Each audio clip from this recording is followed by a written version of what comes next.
com o médico psiquiatra, né, Gustavo Lovadini, que vai falar de um tema super importante, que é a questão da depressão e da ansiedade.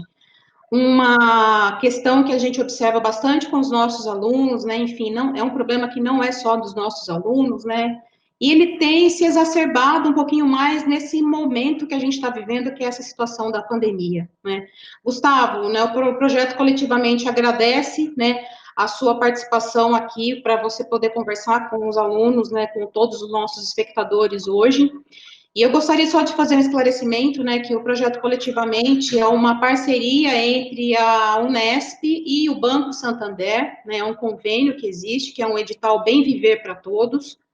E vocês podem, turminha, tem o chat aqui embaixo, vocês podem enviar perguntas para o Gustavo, que tanto eu quanto a Carol, nós estamos aqui acompanhando o chat, e a gente vai repassar essas perguntas depois para o Gustavo poder responder para vocês.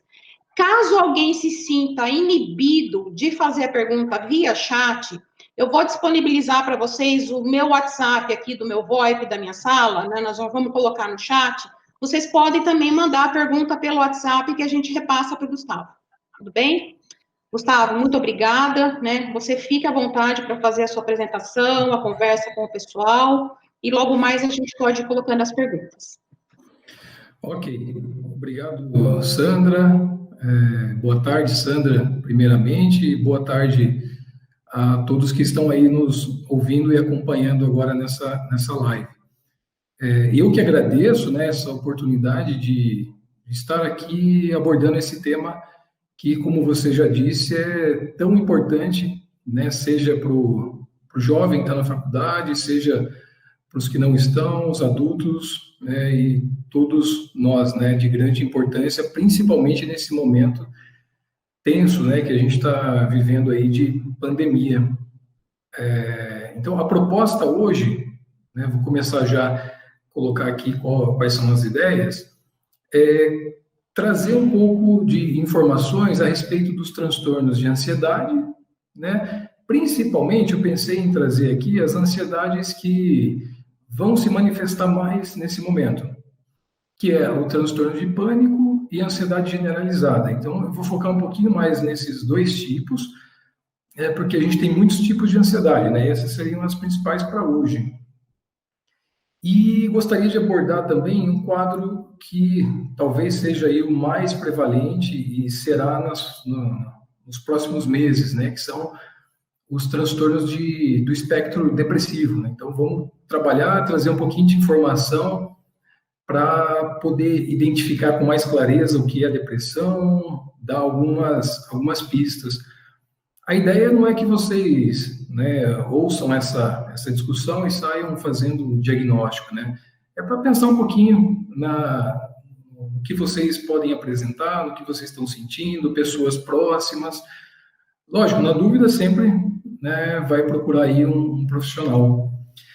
Então, eu vou fazer essa apresentação inicial, né, dos slides. Eu coloquei alguns slides para a gente ilustrar um pouquinho e ficar um pouco mais animado a conversa, dar alguns exemplos. No início, eu vou colocar um pouco a evolução do ponto de vista biológico, evolutivo mesmo, do nosso sistema cognitivo e psíquico, né? Porque esse sistema que a gente tem hoje, psíquico, não nasceu do nada, né? Ele tem uma representatividade aí ao longo de milhares de anos, né? Que a gente vem acumulando. Então, vou começar aqui a apresentar os slides. Como a doutora Sandra já colocou, se houverem dúvidas, perguntas, questionamentos, fiquem à vontade, tá? Vamos fazer da forma mais tranquila possível. Vou abrir aqui os slides para começarmos a nossa conversa.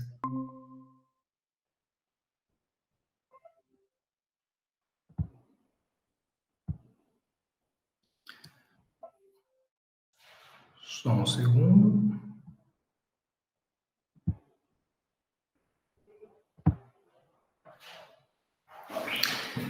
Então, a discussão, como eu já comecei, né, sobre ansiedade e depressão dentro dos aspectos psicossociais desse adoecimento, né? Então, estamos aí dentro do projeto coletivamente, né, promovido aí pelo IBB em parceria com o Santander. Como eu estava colocando, né, então eu quero só, nesses slides iniciais, colocar um pouquinho o aspecto evolutivo, né, dentro aí dessa figura que todos bem conhecem, da nossa evolução, não só física, né, mas também psicocognitiva. Então, se a gente pensar, né, o homem, o humano, ele surge em nosso planeta há cerca de 2,5 milhões de anos atrás. E há 200 mil anos surge o nosso ancestral direto, né, que seria o Homo sapiens sapiens.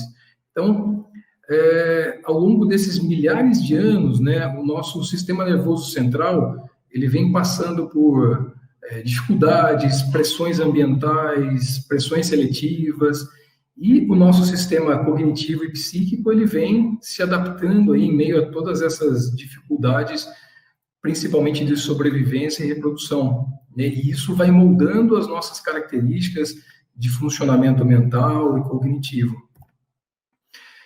Mais interessante ainda, né, a gente pensar como que um homem, né, um animal tão frágil quanto somos, né, enquanto humanos, conseguiu sobreviver a todo esse período em meio a outros animais tão mais potentes, mais adaptados até fisicamente, né, a condições climáticas, com pelagem, a questão de caça, né, com presas muito mais afiadas, uma pele mais grossa, potência muscular muito mais intensa.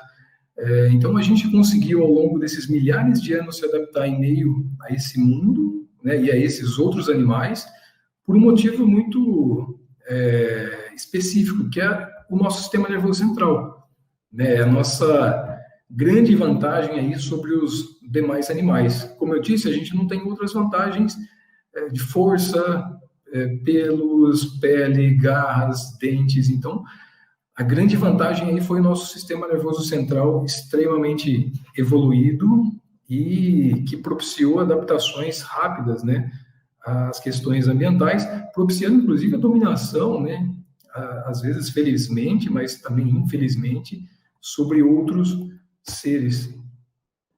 Então, temos aí, né, apresentando aos senhores o nosso querido colega cérebro, né, que é parte aí central do nosso sistema nervoso central, que é composto também por partes periféricas, né, os sistemas de nervos. Se a gente for pensar, né, todos os animais têm o seu sistema nervoso central.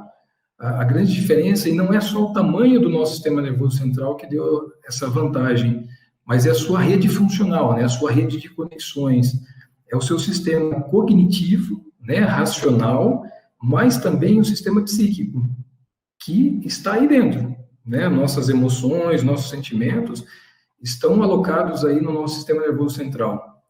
Não como a gente, por um período, entendeu, né, que fazia parte da alma, do espírito, está aí, né, faz parte disso. Às vezes é difícil entender o sistema emocional como um sistema material, orgânico, mas ele está aí e foi extremamente importante nesse processo evolutivo, justamente porque ele permitiu que os homens se agregassem em grupos maiores, seja por questões afetivas, pelo medo, pela necessidade de se proteger. Então, a razão, junto com as emoções, foi fazendo com que os homens fossem se aglomerando em comunidades, desenvolvendo técnicas de caça, de defesa, e aí vem a nossa grande vantagem sobre os outros animais. Esse é o principal ponto que eu queria colocar aqui. E esse sistema, ele vem evoluindo, né, mas a essência dele é a mesma, né? Se a gente pegar aí nos milhares de anos que já decorreram aí ao longo dessa evolução, temos o mesmo cérebro, temos o mesmo sistema psíquico, estamos carregando esse sistema com informações, né? Por exemplo, o sistema de linguagem, ele vem se expandindo e aprimorando enormemente nos últimos séculos, né? Com o incremento da linguagem, formas de linguagem, escrita, depois com a informática. Então, a gente vai agregando informações, mas o sistema psíquico, principalmente, ele é o mesmo. Então, assim, somos o mesmo sistema psíquico de milhares de anos atrás, né? E aí é isso, né? Temos um sistema psíquico semelhante, porém, hoje em condições bastante diferentes, né? Justamente, né, o desdobramento dessas conquistas, dessa forma de se proteger, de acumular alimentos, água, de ter acesso mais fácil a esses bens, né, essenciais à vida, fez com que a gente começasse a se agrupar em conglomerados, né, em grupos maiores. As cidades foram se desenvolvendo, a Revolução Industrial veio, grandes cidades começaram a surgir, e aí esse mesmo sistema psíquico ele tem que se adaptar a outras condições, né? Ele tem que se adaptar aí a um novo sistema, e rapidamente, né? Quando a gente pensa aí que o humano está na Terra há 2,5 milhões, o Homo sapiens há 200 mil anos, se a gente pensar que estamos vivendo em grandes cidades, dedicados a demandas por trabalho, a demandas familiares, isso é muito recente, é questão de décadas, né? 50 anos, 100 anos. Isso é um período muito curto de tempo para que realmente a gente se adapte a essas mudanças todas, né? Em parte, essas mudanças trazem proteção, segurança, acesso à alimentação, mas trazem aí algumas dificuldades de adaptação, né? Por quê? Ainda somos animais que estamos sujeitos, né? Entendemos estar sujeitos às ameaças, aos riscos, à caça. E aí o nosso sistema começa a sofrer uma sobrecarga, né? Principalmente em situações, né? Isso varia muito das condições sociais de cada indivíduo, da vulnerabilidade individual de cada indivíduo, mas é inegável que grandes aglomerados, né, populacionais tragam mais fontes aí de sofrimento, de angústia. Então, é trânsito, é necessidade de se exercitar, porque a gente passou também a ser seres mais sedentários. Por outro lado, sabemos e somos cobrados que não podemos ficar sedentários, a violência, filhos que ficam mais distantes dos pais, e os pais que se preocupam porque esses filhos estão mais distantes. Então, tudo isso vai trazendo demandas para que esse sistema nervoso central trabalhe. São mais informações ao mesmo tempo para serem elaboradas, né? É possível dizer que nós, homens, Homo sapiens modernos, né, sofremos mais do que os nossos ancestrais primitivos, né, ou menos? Não é possível, né? Não temos essa informação com clareza e provavelmente a gente não as tenha, né, porque não fica registrado isso, né? O que a gente consegue coletar de informações aí através de fósseis e do passado são informações às vezes de comportamentos, né, assim, que se agrupava em núcleos de 10 pessoas que guerreavam, que tinham armas, mas podemos ter indícios indiretos do sofrimento, mas não exatamente o nível, né, desse sofrimento. É provável que os nossos ancestrais, né, também deprimissem, tivessem os quadros de ansiedade, porque são sintomas, né, são sentimentos humanos, fazem parte da nossa essência. E, como eu disse, serviram e muito para nos proteger, né? Então, o que a gente pode pensar, né, hoje, vivendo nesse momento, né, trazendo agora para esse momento que a gente está vivendo na nossa história, né, nesse contexto. Muitas vezes surgem aí sintomas que podem ser confundidos com doenças. Então, por exemplo, surge a dúvida, né? Puxa, eu estou triste porque o ambiente está me sobrecarregando, ou eu estou deprimido? Eu estou com medo ou estou tendo transtorno de pânico? Ainda é bastante comum, né, que a gente negue, que a gente não dê atenção aos nossos sintomas psíquicos. Estamos, né, enquanto humanos, muito acostumados a dar atenção àquilo que é visível, palpável. Quando eu tenho uma dor, né, eu volto a minha atenção àquela dor, e às vezes tento entender o que é aquilo, e entendo que há um problema. Quando eu tenho um quadro infeccioso, inflamatório, mesma coisa. Eu sinto, né, o local fica vermelho, fica quente, dói, eu entendo que ali tem alguma coisa errada. E muitas vezes eu ajo no sentido de corrigir o que está causando o problema. Em relação ao nosso sistema emocional, dificilmente a gente faz essa análise, né? Eu sinto tristeza, eu sinto medo, eu sinto angústia, apenas sinto, mas muitas vezes eu não entendo o que está causando aquilo. Ou quando é muito evidente, eu até entendo. Por exemplo, agora, né, estamos em meio a uma pandemia, a maioria de nós está com um sentimento de medo, de irritabilidade, sabemos que é por conta da pandemia. Mas no dia a dia, né, isso passa desapercebido. E são sintomas, né? E quando esses sintomas começam a se acumular, eles podem sim se tornar uma doença, né? O que eu quero chegar aqui com vocês, que talvez seja o ponto importante aí da nossa discussão, é que sintomas isolados não são doenças, eles são normais. Então, assim, como eu disse, medo, tristeza, angústia, isso faz parte da nossa relação com as pessoas e com o mundo. A questão é identificar quando isso passa a ser apenas um sintoma e passa a ser um adoecimento, né? O que a gente pode entender em relação ao sistema psíquico, talvez fique mais fácil de fazer essa correlação quando comparado com doenças físicas. Por exemplo, né, quando eu tenho um estilo de vida muito sedentário, com uma alimentação ruim, eu exagero em carboidratos, em açúcares, o que acontece? Há uma sobrecarga sobre alguns órgãos e principalmente um deles, o pâncreas.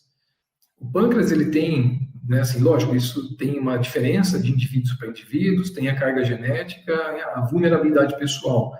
Mas, de forma geral, quando um pâncreas é sobrecarregado demasiadamente, pode ser que ele entre em insuficiência. Então, ele deixa de produzir o hormônio insulina, tão necessário para o metabolismo do açúcar. Se ele não consegue mais dar conta de produzir insulina, o açúcar não se metaboliza e acumula no nosso sangue. Temos aí um quadro, né, inicial de um diabetes. Então, veja, existe uma questão ambiental, né, uma questão de comportamento, de alimento, que levou à sobrecarga de um órgão. Esse órgão não deu conta de se adaptar a essas alterações, não são naturais desse ambiente, e adoeceu. Adoeceu com uma doença já bastante conhecida, que é o diabetes. Eu faço um exame de sangue, identifico, puxa, meu açúcar está alto, preciso procurar ajuda. Tá? Nesses casos, como eu disse, é palpável, é visível. Eu fiz um exame, eu começo a ter sintomas, né? Beber muita água, comer demais, não faço xixi em excesso. É muito mais fácil identificar, né? E essa sobrecarga, ela pode acontecer do mesmo jeito no nosso sistema psíquico, no nosso cérebro. Por exemplo, esse momento atual que a gente está vivendo. Temos preocupações, medos, angústia, falta de expectativa, não sabemos ao certo quando isso vai passar. Eu vou falar mais para frente um pouquinho sobre a pandemia, né? Mas só para dar um exemplo. Existem vulnerabilidades pessoais, né, psíquicas, a esse momento. Então, algumas pessoas têm mais chance de adoecer, outras menos. E quando o meu cérebro ele começa a ser sobrecarregado, bombardeado com essa sobrecarga, ele abre mão de mecanismos de defesa. Por exemplo, no início da pandemia, a maioria de nós estávamos muito mais ansiosos. O sono ficou, inclusive, pior. A gente estava com uma resposta de alerta, de vigília muito mais intensa. Isso acontece porque, diante de uma ameaça, o meu cérebro libera noradrenalina, adrenalina, que é a primeira resposta de adaptação. Então, gera tudo isso, né? Taquicardia, resposta de sobressalto, é a preparação para a luta ou para a fuga. Quando o estresse ambiental ele permanece, eu vou indo para uma segunda fase da resposta adaptativa, que é um aumento, uma elevação do cortisol, produzido pela glândula suprarrenal. E aí começa uma outra fase, é um momento de preparação, tanto para a luta ou fuga, mas também do sistema como um todo, né? Os meus órgãos começam a sentir né? O meu sistema imunológico, endocrinológico, passa também a entrar nesse jogo aí da adaptação. Veja, o estresse ambiental interfere no primeiro momento com meus pensamentos e meus comportamentos. Num segundo momento, começa uma modulação do sistema endocrinológico e do sistema imunológico. Por quê? O estresse está durando mais e esse corpo precisa se adaptar mais. Se isso perdura por tempos prolongados ou começa a se repetir, né, um padrão de altos e baixos, eu posso levar esse sistema psíquico, esse sistema neurológico, a um esgotamento. Então, ele produz serotonina, dopamina, noradrenalina, cortisol, e chega uma hora que ele não consegue mais produzir. É aí que a gente tem instalado o início de um adoecimento. O início e talvez a progressão para uma doença. Então, quando o quadro ficou patológico, muitas vezes é necessário a busca, né, por uma ajuda profissional. Voltando, né, como é aquele exemplo do diabetes.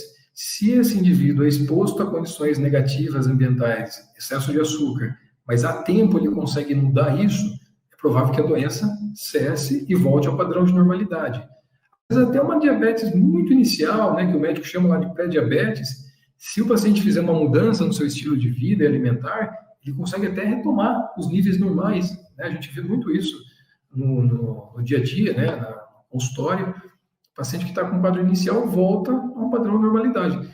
Em relação à nossa saúde mental, a mesma coisa. Se eu adoto medidas ambientais, comportamentais, que aliviam um pouco essa carga, pode ser que eu não adoeça, eu me protejo. Veja, sem remédio, só com medidas ambientais.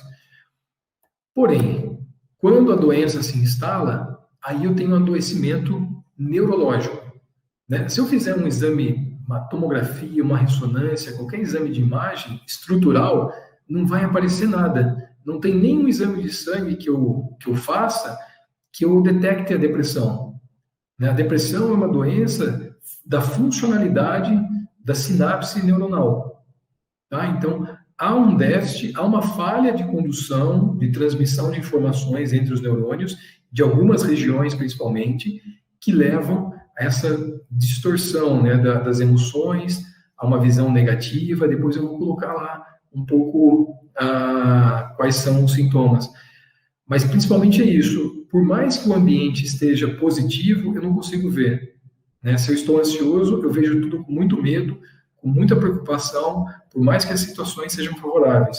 Se eu estou deprimido, eu vejo tudo muito escuro, sombrio, sem perspectiva, por mais que as condições não sejam essas.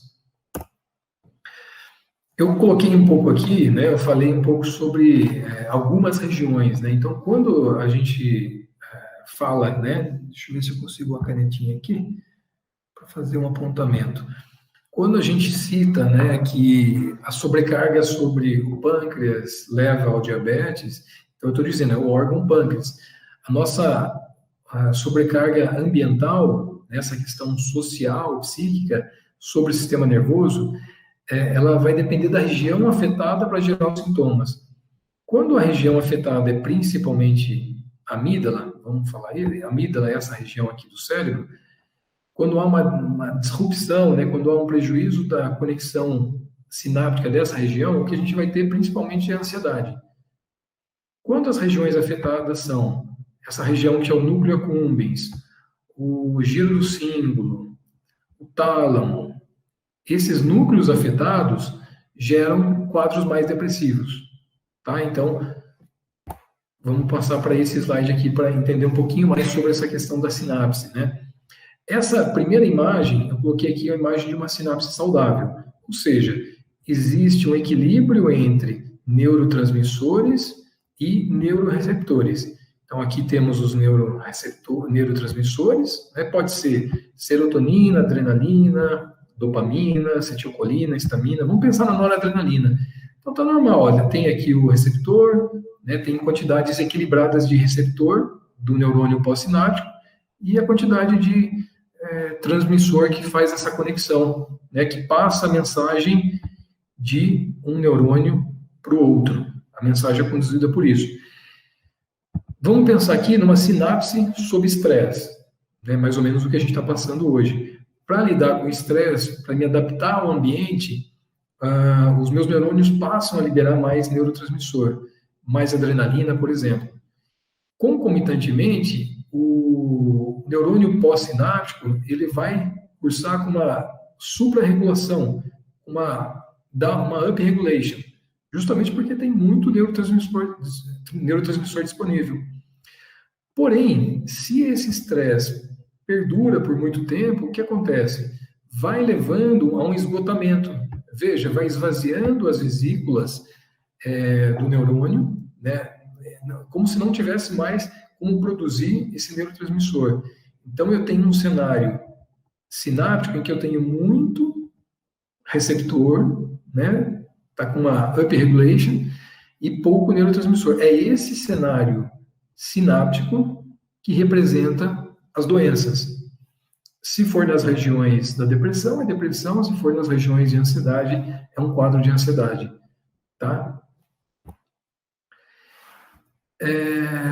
Então, eu coloquei aí a parte fisiológica, né, bioquímica do processo de adoecimento. Mas como tais alterações nas sinapses se manifestam?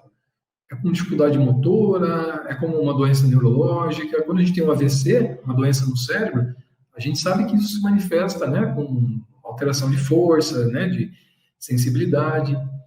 Mas aí, no caso, elas vão se manifestar através das enfermidades psiquiátricas. Tá? Então, quando a gente fala em depressão, ansiedade, toque, pânico, psicose, são essas alterações. Existe uma alteração orgânica, existe uma alteração biológica no nosso cérebro. Portanto, aqui a gente precisa romper um paradigma, né? Romper um mito. Doença psíquica não é besteira, doença psíquica não é fraqueza, não é coisa da cabeça, é coisa dos neurônios, tá? Tá dentro da cabeça, mas não é coisa da cabeça como às vezes a gente ouve as pessoas falando, né?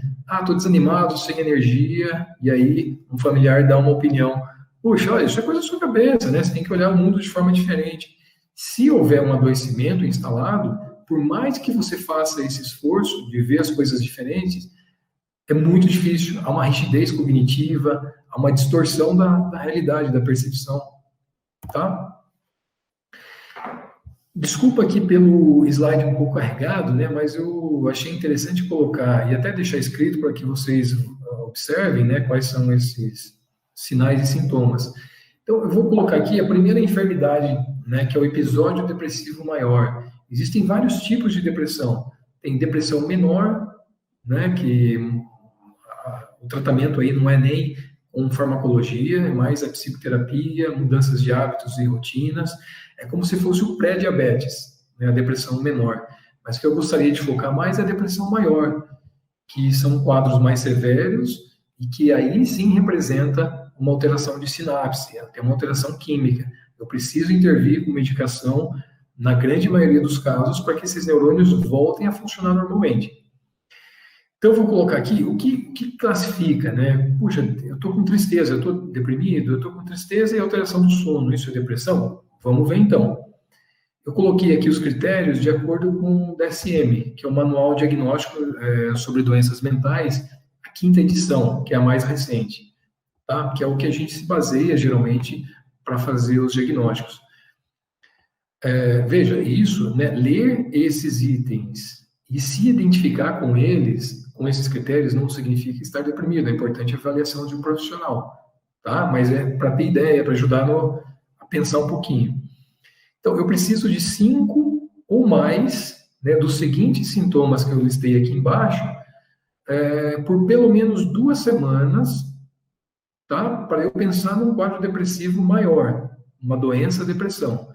Eu preciso de 5 ou mais desses 9, e pelo menos o 1 ou o 2 obrigatoriamente tem que estar presentes. Então, quais são os sintomas aí da depressão? Humor deprimido, que é a tristeza, ver o mundo, né, acinzentado, a falta de alegria. É um dos mais comuns, né, a tristeza. Segundo, a redução acentuada do interesse ou prazer em todas ou quase todas as atividades que antes o indivíduo tinha prazer.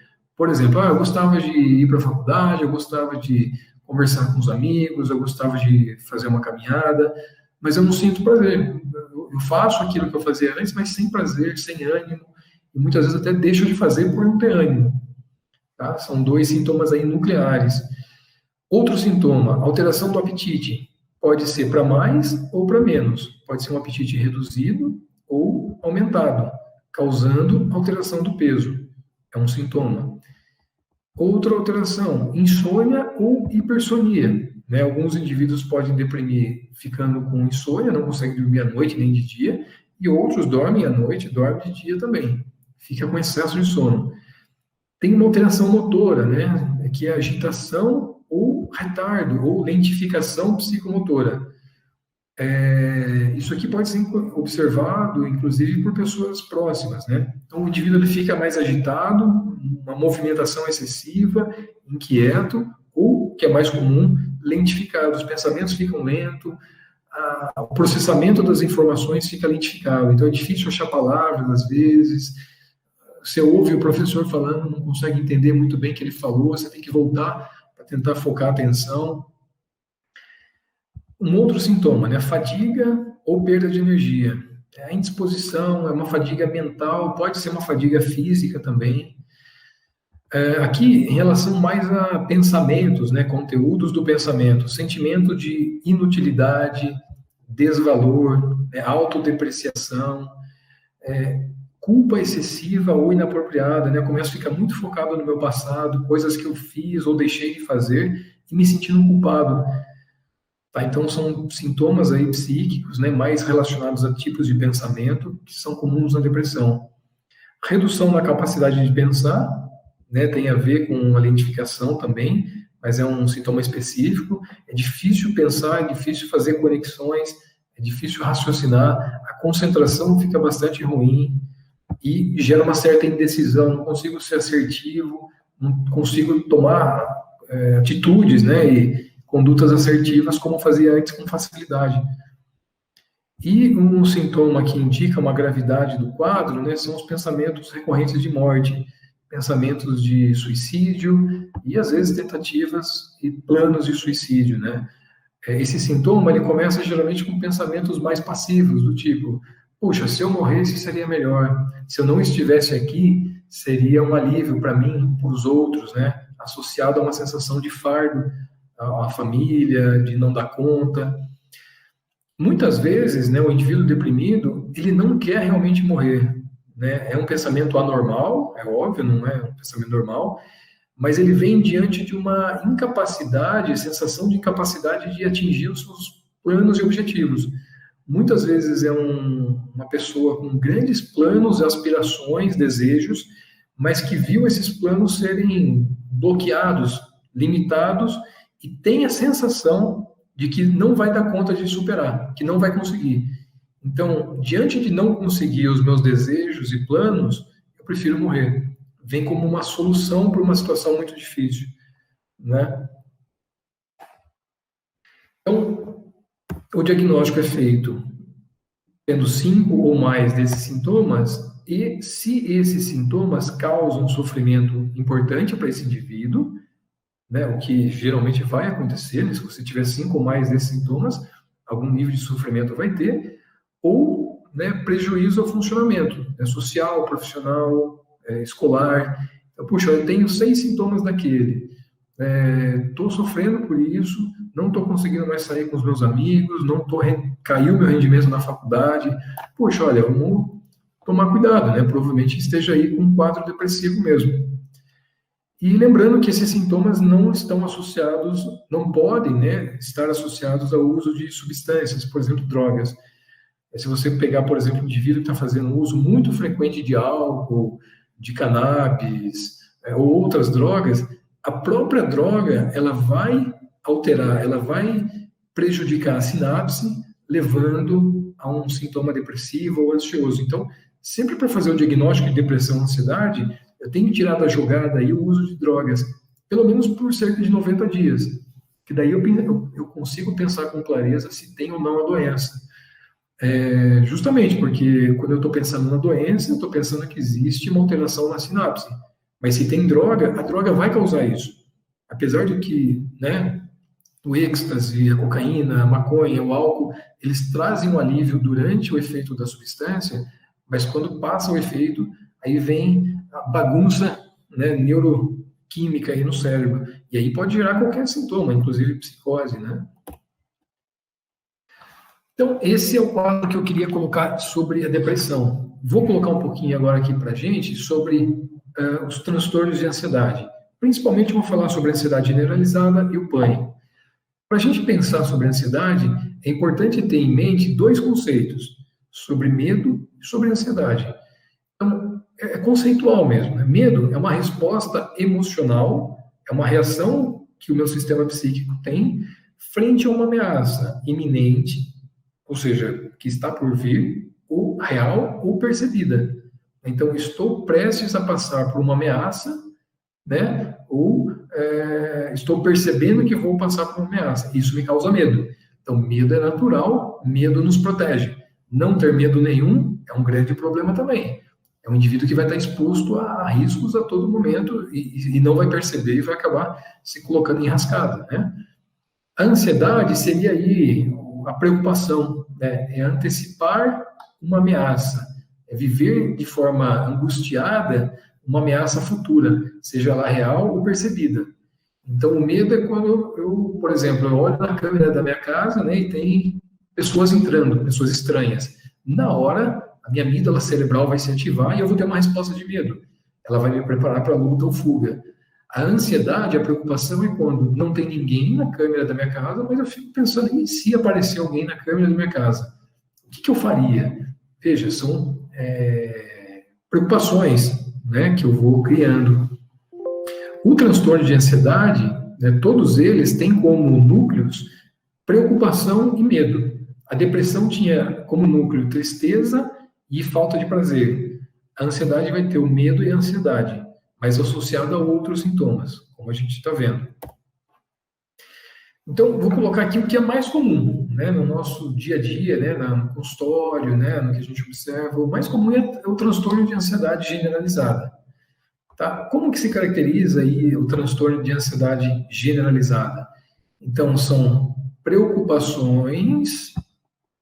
Opa, risquei fora aqui, mas está valendo. Excessivas, ou seja, expectativa apreensiva. Nossa, vou entrar em casa, sem ter nenhum indício, né? Ocorrendo na maioria dos dias, né, por pelo menos 6 meses. Veja, a depressão era pelo menos 2 semanas daqueles 5 ou mais sintomas. Aqui já é um pouco mais rígido, justamente porque sintoma ansioso é muito comum, né, nos nossos dias atuais, é muito comum. Então, tem que ser um pouco mais criterioso em termos cronológicos para pensar no diagnóstico. Então, ansiedade ou preocupação excessiva, ocorrendo na maioria dos dias nos últimos 6 meses, com diversos eventos ou atividades. Então, não é com uma coisa específica. Por exemplo, estou com uma conta atrasada para pagar. É normal que eu fique preocupado com esse tema específico. Mas a ansiedade, o transtorno, ele faz com que haja um espraiamento dessas preocupações, né? Eu fico preocupado com a escola, com a saúde da minha mãe, do meu pai, do meu avô, do cachorro, se eu vou dar conta de pagar as contas, né? O segundo item para o diagnóstico, então esse foi o item A, o item B, né? O indivíduo considera difícil controlar a preocupação. É necessário também para o diagnóstico. E o item C, a ansiedade, né? Aquele item lá, né? A ansiedade e preocupação estão associadas com 3 ou mais dos seguintes sintomas desses aqui de baixo. Então aqui a gente tem 6. Então eu tenho que ter esses 2 anteriores, mais pelo menos 3. Inquietação ou sensação de estar com os nervos à flor da pele.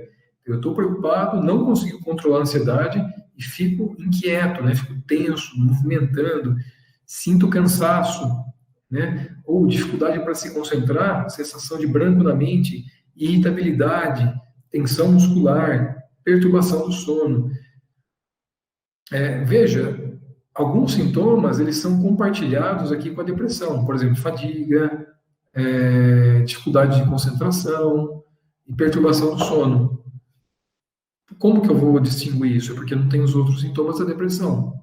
Veja, a gente está falando de preocupação, medo e esses sintomas.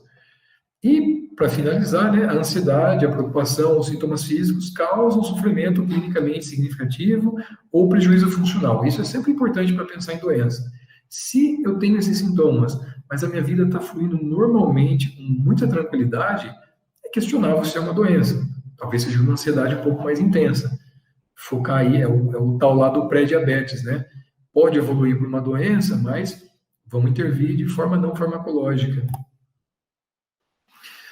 E aí o outro tipo de ansiedade que eu queria trazer, né, que é o transtorno de pânico. Isso é muito comum, né? As crises de pânico são até mais comuns do que o próprio transtorno de pânico. Então vamos lá, eu coloquei aqui primeiro um esqueminha que mostra o que é uma crise de pânico. Isso que qualquer um de nós pode ter. Por exemplo, se entrar um cachorro agora aqui na minha sala, latindo e para me pegar, né, eu vou ter uma crise de pânico. Né, e essa crise de pânico nada mais é do que uma descarga enorme de adrenalina, como eu já disse, para me adaptar, para eu fugir ou lutar, né? Então, o que é uma crise de pânico? Geralmente, ela começa aí com um sintoma físico. Quais são esses sintomas físicos? Eles já são classificados. Existem 11 sintomas, os mais comuns. Já vou colocar para vocês. Então, palpitação, né, que é ataque cardíaco, coração acelerar, ou sudorese, né, que é o suor excessivo, pode ser nas mãos, na axila, no rosto, tremores, né, começar a ficar com a mão trêmula, sentir, né, os músculos, inclusive, com abalos, sensação de sufocamento ou falta de ar, né, a sensação de que não tem troca, né, como se parece que o oxigênio não troca e o ar não entra no meu pulmão, sensação de asfixia, que é como se eu estivesse sendo bloqueado de respirar, né, como alguém estivesse constringindo o meu tórax, eu não consigo expandir. Dor ou desconforto no tórax, geralmente na região do coração, né, o paciente tem ali um aperto, uma dor. Náusea ou desconforto abdominal, sensação de tontura, vertigem ou de que vai desmaiar, onda de frio e de calor, né, calafrios, parestesias, que são formigamentos, geralmente ponta dos dedos, na boca, no rosto, e, por fim, desrealização e despersonalização. A desrealização é quando o indivíduo ele não tem uma distorção da visão em relação ao ambiente. Parece que as paredes estão caindo, parece que está fechando as paredes, começa a perceber o corpo diferente do que é o normal. E a despersonalização é quando há uma desconexão, é quando parece que tem um afastamento. O indivíduo, às vezes, ele fala, eu estou sentado na cadeira e vem uma crise em que eu me distancio, parece que eu vou embora da cadeira e até começo a me ver de longe. Então, a crise de pânico, ela começa com um sintoma físico, né? Algum desses. Esses sintomas físicos desencadeiam pensamentos catastróficos, do tipo medo de morrer, perder o controle, medo de enlouquecer. Então, esses sintomas fazem com que o paciente pense, eu vou infartar, eu vou ter um AVC, eu vou morrer, eu vou enlouquecer, eu vou desmaiar. E aí esses pensamentos, eles elevam o nível de ansiedade, que já está grande, geralmente, né? Piorando a ansiedade, o que acontece? Piora os sintomas físicos. Piora o sintoma físico, piora o pensamento, e gera um ciclo. Isso é uma crise de pânico. Costuma durar em torno de 10 a 15 minutos em média. Às vezes um pouquinho mais, às vezes um pouquinho menos. Para que eu faça o diagnóstico aí do transtorno de pânico, eu tenho que ter, pelo menos, nessa crise, pelo menos 4 desses sintomas. Né? Então, por exemplo, eu posso ter palpitação, né, e dor no peito e medo de infartar. Tive 2 sintomas, isso não é um transtorno de pânico, a gente fala de pânico-like, né, como se fosse uma crise de pânico. Então, eu tenho que ter pelo menos 4 desses sintomas, tá, de sintomas físicos com esses medos, e pelo menos um dessas crises de pânico, né, foi seguida, né, por algumas dessas características, que é o medo de ter uma crise, né, isso acontece muito no transtorno de pânico, que o paciente começa a ter medo de ter crise. E e esse medo, né, esses sintomas, começam a trazer desadaptação, né? O paciente começa a ficar com dificuldade de ir para a escola, de sair de casa, ir num banco, começa a tornar desadaptativo. Veja que interessante, né? A ansiedade, ela nos auxiliou ao longo de nossa evolução a adaptação. Mas quando eu tenho uma ansiedade patológica muito intensa, ela se torna desadaptativa, ela é ruim. Então, isso caracteriza um transtorno de pânico. Então, ter uma crise ou outra não significa que eu tenho um transtorno de pânico, não significa que eu preciso tratar com um remédio. É um sinal de alerta. Então, para ser pânico, temos que ter essas características. E aí que eu queria colocar, né, o contexto que a gente está vivendo no momento. Né? Eu trouxe, então, o aspecto evolutivo, né, biológico do nosso sistema psíquico, que nos ajudou muito a lidar com as ameaças, com os riscos e nos adaptarmos. Depois eu trouxe, né, o transtorno, né, de uma forma biopsicossocial aí, depressivo e ansioso, e coloquei várias vezes, né, que o nosso sistema ele nos protege, né, ele prevê, ele faz a gente se adaptar diante de ameaças reais ou percebidas.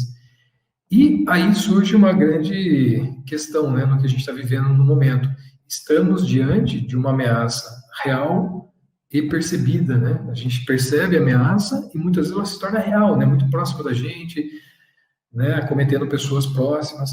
Então, é natural que essa condição que estamos vivendo acarrete uma hiperativação do nosso sistema nervoso, principalmente da amígdala, que é responsável pela ansiedade, né?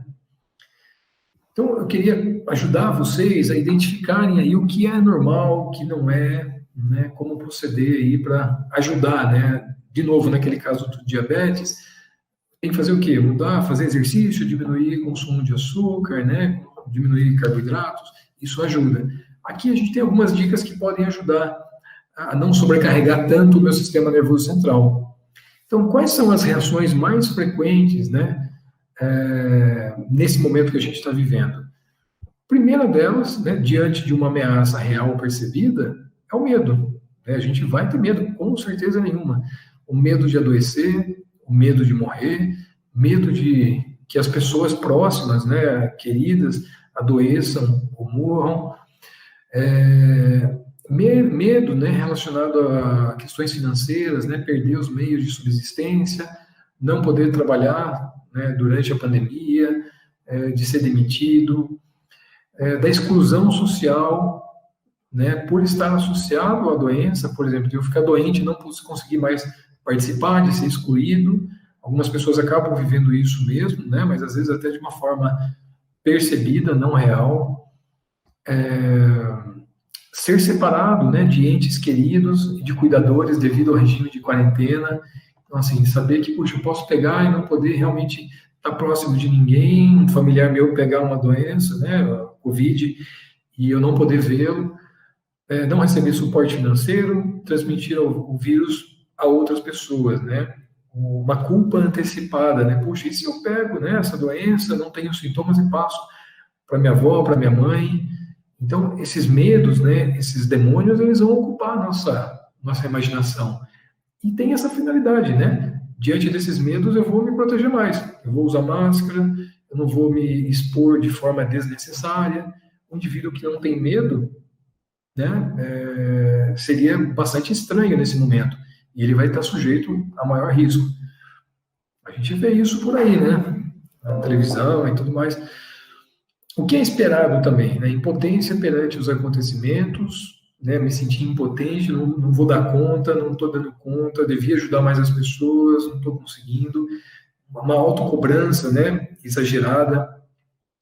Isso trazendo irritabilidade. Irritabilidade a gente tem observado na rotina, né? No consultório, como um sintoma bastante comum, né? Assim, pessoas que moram juntas, com um pavio muito mais curto, né? Assim, por qualquer motivo, às vezes dando uma resposta atravessada, esposa e marido, né, com os filhos. A gente viu muito um aumento da violência doméstica, tem vários estudos mostrando esse aumento da violência doméstica nesse momento, inclusive com o aumento do feminicídio. Angústia, né, a tristeza, são sintomas comuns. Aqui, bastante comum, e um cuidado que a gente tem que tomar, né? Alteração ou distúrbios do apetite, né? Falta de apetite ou excesso de apetite. Aí tomar cuidado para não permitir, né, que isso degringole, né, que tome proporções muito intensas, porque senão traz uma outra angústia, né? Muitos vão começar a ficar preocupados, né, com a imagem corpórea, né? Puxa, ganhei peso, eu estava indo bem numa dieta. Aí traz uma angústia paralela.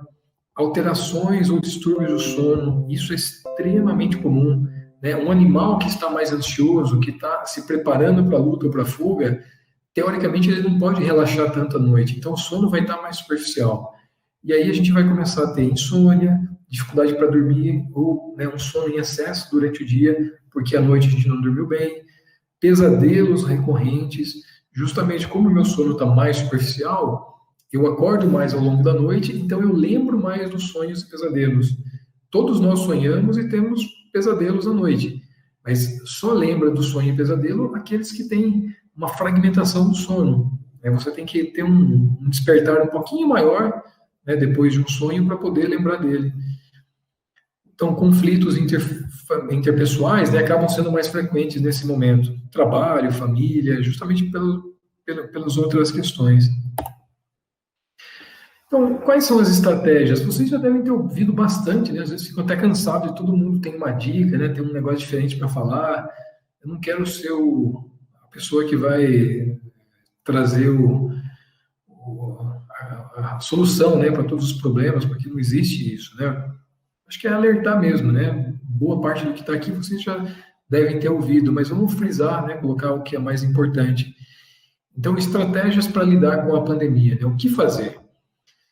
Identificar e acolher receios e medos, né? Sintomas, como eu disse lá atrás, a gente nega muitas vezes o sintoma psíquico. Então, pode falar, olha, eu estou com medo, eu estou triste, eu estou ansioso, eu estou me borrando de medo, não tem problema, né? Você ficar negando o sintoma é um problema.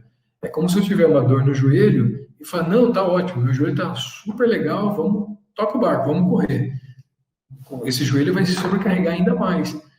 Se eu dou atenção a essa dor, eu me permito cuidar melhor do que está acontecendo. Então, não tenha medo, né, de identificar, olha, estou com medo, estou ansioso, estou dormindo. Retomar estratégias pessoais, né, que você já utilizou em outros momentos de crise. Poxa, olha, teve um momento na minha família que perdi um familiar, né, um momento de luto, de crise financeira em casa, que eu adotei algumas estratégias, assim, de me voltar um pouco mais para mim, de me preocupar um pouquinho mais comigo e deixar um pouquinho as coisas dos outros de lado. Então, foi uma estratégia que eu usei e deu certo. Vamos usar. É um recurso que você tem, é uma ferramenta que você tem. Praticar atividade física, né? Meditar. Vocês devem estar cansados já de ouvir isso, né? Assim, se for praticar atividade física do jeito que todo mundo recomenda, eles vão virar atletas, com certeza, né? Mas é importante realmente. Então, assim, não é exercício, né? Atividade física é caminhada, alongamento, pode ser levantar peso em casa, pode ser uma caminhada no quarteirão. O sol da manhã é muito importante, esses níveis de vitamina D são importantes para a adaptação do nosso organismo. Meditação, relaxamento, eu sei que vocês já tiveram, né, em outros encontros aqui no Coletivamente, algumas orientações, dicas, né, de relaxamento, meditação. A boa alimentação e boa higiene do sono. Os melhores remédios, não só na pandemia, mas em qualquer situação da vida, eles continuam sendo bom sono, boa alimentação e atividade física. Se a gente tiver isso, olha, a chance de eu precisar de tratamentos médicos é muito baixa, né? Se eu levar isso à risca, é muito difícil, né, eu adoecer, a não ser que tenha alguma condição já de vulnerabilidade. Então, boa alimentação, né? Assim, salada, fruta, comida do dia a dia, né? Não precisa inventar nada muito diferente aqui, né? O que você está acostumado, o que você sente bem. Lógico, se você sente bem com o McDonald's, não vai comer todo dia, né? Isso não é uma boa alimentação. Boa higiene do sono. Quando eu falo higiene do sono, é o que está relacionado no meu dia e no final do meu dia, próximo ao horário de dormir, que vai propiciar um bom sono. Então, quando eu falo em sono, o que acontece? Pensa que interessante é isso, né? O meu cérebro, uma máquina, que chega um momento do dia que ele se desliga. Ele se desliga para recuperar as funções, para se recuperar para o dia seguinte, né? Para gravar as informações, né? A memória. Para que o meu cérebro faça isso, para que ele consiga entrar em repouso, é quase que como se ele estivesse hibernando, a química das sinapses precisa estar muito bem organizada. Então, o que faz o sono ser normal é aquela química, a sinapse está preservada. Por isso que a depressão e a ansiedade levam à alteração do sono, porque depressão e ansiedade têm alteração da sinapse. Drogas fazem a mesma coisa, se alteram as sinapses. Então, com certeza vai alterar a qualidade do sono.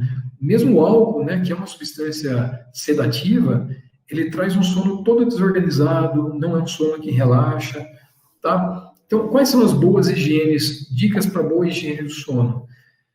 Primeiro, acordar cedo para que o meu cérebro ele tenha uma noção de que o dia começou e que vai terminar depois de tantas horas, eu receber a luz do dia. Evitar excesso de estimulantes, principalmente à noite, né? Cafeína. Aonde tem cafeína? No café. Aonde mais? Refrigerante preto. Tem muita cafeína. Coca-Cola, Pepsi. Chá preto, chá verde, chá mate, são chocolate, né? Tem muita cafeína. Então, são os estimulantes. Evitar exercício extenuante, intenso, à noite, né? Assim, fazer exercícios pelo menos 4 horas, no máximo 4 horas antes de dormir, porque senão meu metabolismo acelera e o meu corpo não relaxa, eu não consigo entrar em hibernação, né? Evitar banhos muito quentes ou muito gelado, que isso também vai ativar o meu metabolismo e não vai permitir que meu sono seja adequado. Não ter fontes de luz, não ter fonte de ruído no quarto, porque isso vai estimular a minha orelha, né, a minha orelha ativada, né, a orelha interna, vai gerar um estímulo cerebral. E isso não permite que meu cérebro relaxe, que entre em hibernação. A temperatura, né, isso às vezes é difícil controlar, mas se for possível, ok, né? Então, roupas adequadas, né, não durmam com o celular ligado. A questão isso é importantíssimo, né, para a nossa geração. Os eletrônicos, né, principalmente computador e celular, tem luz de alta intensidade, né, luz de LED de alta intensidade, e geralmente usamos esses equipamentos muito próximos da face. Então, o celular ele é usado mesmo com filtro de luz azul. Ele fica muito próximo da face, estimula muito a retina. Se o meu cérebro está recebendo luz, ele não libera o hormônio do sono, que é a melatonina. Então, o ideal é que, no máximo, até 2 horas, né, assim, antes do horário de dormir, você use celular ou computador. Então, olha, eu gostaria de dormir às 11. Lá pelas 9 horas, já deixa de lado o celular, computador. Mesmo a televisão não é, apesar de ser mais distante, não é tão legal. Tá? São dicas aí para uma boa higiene do sono. Às vezes surgem preocupações para o dia seguinte. Nossa, eu preciso fazer isso. Eu deito para dormir e minha cabeça fica ruminando, né, sobre o que eu devo fazer, o que eu vou ter que fazer, as tarefas. Deixa um bloquinho de anotação e anota. Algumas pessoas relaxam muito, só de saber que está anotado, que está ali. Ok, ótimo. Deitou para dormir. Puxa, olha, estou rolando na cama, não consigo pegar no sono, já passou meia hora, 40 minutos, está tudo apagado, está me dando angústia. Né? Não fica na cama muito tempo. Tá? Levanta, vai para a sala, pega um livro, faz uma leitura aí no livro de um assunto que até não seja tão interessante para você não ficar tão animado, né? Leitura dá uma boa sedada, viu? Às vezes é melhor até que Rivotril para dormir. Então, não fica na cama, tá? Não usa a cama para assistir televisão, não usa a cama para ficar jogando, tá? Evita jogos ao longo da madrugada. Então, tudo isso vai ajudar o seu cérebro a entender como dormir, quando dormir, que sem isso, ele realmente desaprende. E aí você precisa começar a usar de estratégias químicas para fazer ele apagar, tá bom? Se estiver trabalhando, estudando, né, ficar atento a necessidades básicas, né, de alimentação, de água, permita-se pausas sistemáticas, não se cobre muito nesse momento, né, evitar, sabe, demandas excessivas, olhar para o lado, né? Nossa, olha, os meus amigos estão fazendo isso, um trabalho social, estão dando conta de fazer o TCC, de estudar para a prova, para as aulas. Puxa, cada um responde de um jeito, né? É um momento que a gente está com a cabeça ligada em preocupações, na família, na renda, um monte de coisa. Pode ser que para você, nesse momento, você não dê conta, mas isso é possível recuperar depois. Os professores sabem disso, né? A faculdade sabe disso, é possível isso ser recuperado posteriormente. Não está tudo acabado, né? Não está tudo perdido. Isso depois vai se organizar e você retoma, tá? Vamos ver aqui, ó. Então, investir, estimular, né, participar de ações compartilhadas de cuidado pode gerar essa sensação de pertencimento social, sabe? Seja num grupo de cuidados, de doação, de arrecadação de alimentos. Às vezes dá a sensação de, puxa, eu estou ajudando, eu estou pertencendo a um grupo. Isso pode ajudar algumas pessoas, mas não é necessário também. Então, reenquadrar planos e estratégias de vida, né, produzindo planos de forma adaptada às atuais condições de pandemia. Mantenha a rede socioafetiva, né, lógico, por meios virtuais, né. Só cuidado com as redes sociais, porque Facebook, Instagram também são formas, se a gente não souber utilizar, de gerar muita angústia, porque é aquela velha história, né, que todo mundo sabe. No Facebook, todo mundo coloca a foto da viagem, mesmo em pandemia, né? Tem gente que aparentemente está feliz, né? Postando coisas aí que não necessariamente condizem com a realidade.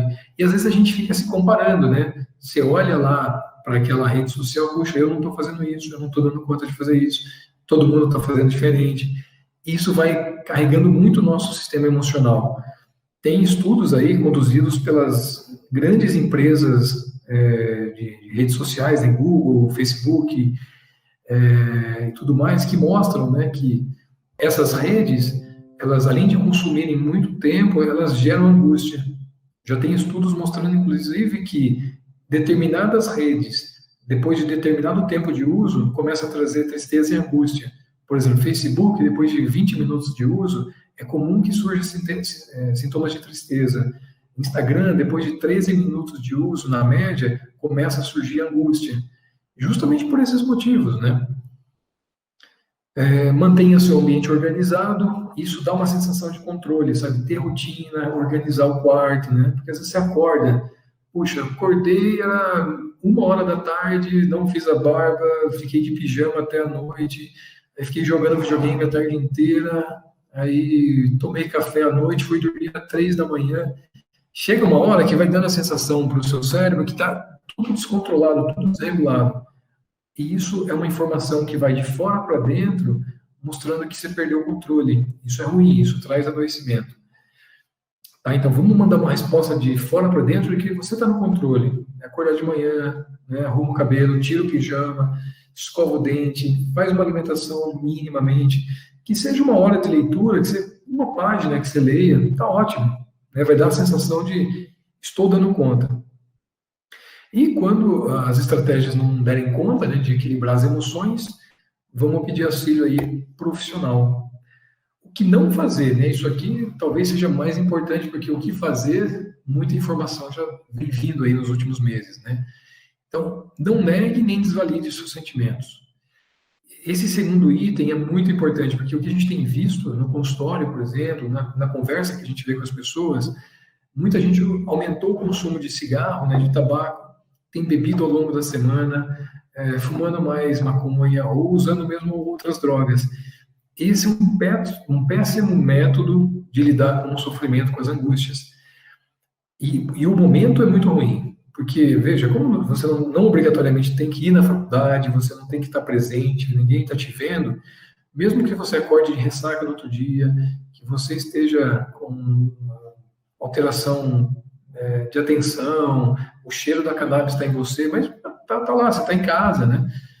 Então, a permissividade do ambiente agora é muito grande, né, por estar em casa, e a demanda por uma fuga é muito grande. Né? O nosso cérebro ele não gosta de lidar com ameaça, com sofrimento, então, rapidamente, ele quer alguma fuga. Então, essa fuga pode ser conversar com amigos, fazer exercícios, mas pode ser também comer doce. em excesso, açúcar libera dopamina, ou que libera mais dopamina ainda e relaxa mais, cigarro, álcool, maconha e outras drogas.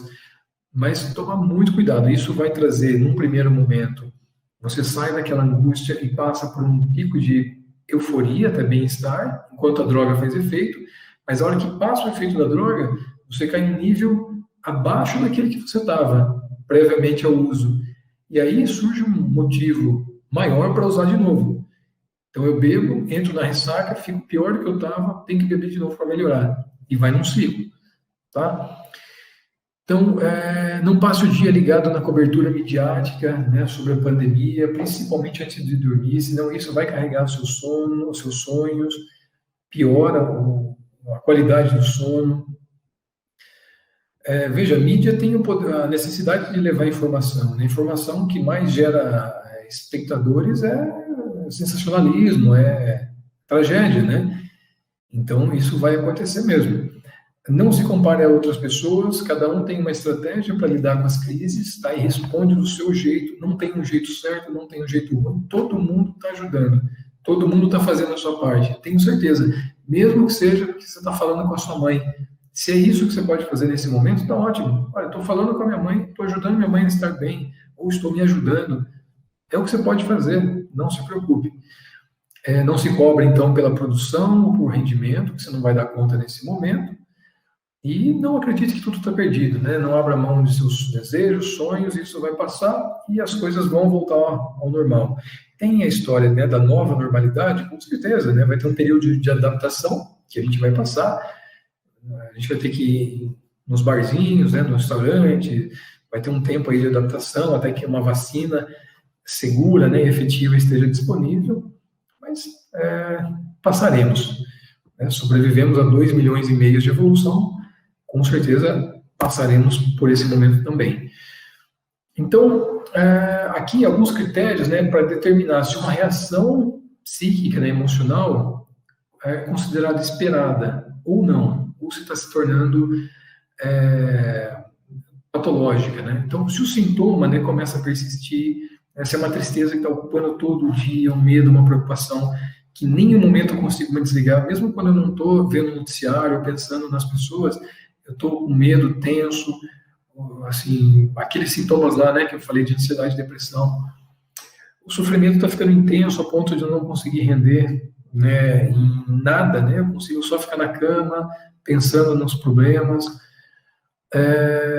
pensamentos de morte, um sinal de gravidade, está comprometendo demais, né, não quero nem falar com ninguém, né, por celular, de jeito nenhum, não quero participar das aulas, das atividades, risco de complicações, né, em especial suicídio, são aí sinais de alerta para procurar ajuda.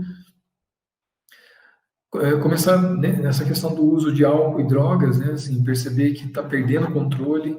Um dos primeiros sintomas de dependência de drogas é a perda do controle, né? Então, assim, olha, eu tomo uma cerveja no fim de semana, gosto de tomar. Quando eu quero tomar, eu tomo. Quando eu não quero, eu não tomo. Quando eu quero tomar uma lata, eu tomo. Quando o indivíduo começa a perder o controle, esse é um dos primeiros sinais de que uma dependência pode estar surgindo. Poxa, eu queria tomar uma lata só, mas quando eu vou tomar, eu tomo 5, 10, tá? E depressão maior, psicose, transtorno de estresse pós-traumático são quadros aí que podem, né, surgir e requerer atenção especializada. Então, olha, de novo, agradeço muito a oportunidade, né, que o projeto aí tem trazido para outros profissionais e para mim, né, coletivamente, para expor um tema tão importante. Espero poder agregar algum conteúdo, tá, e fico à disposição para dúvidas e esclarecimentos.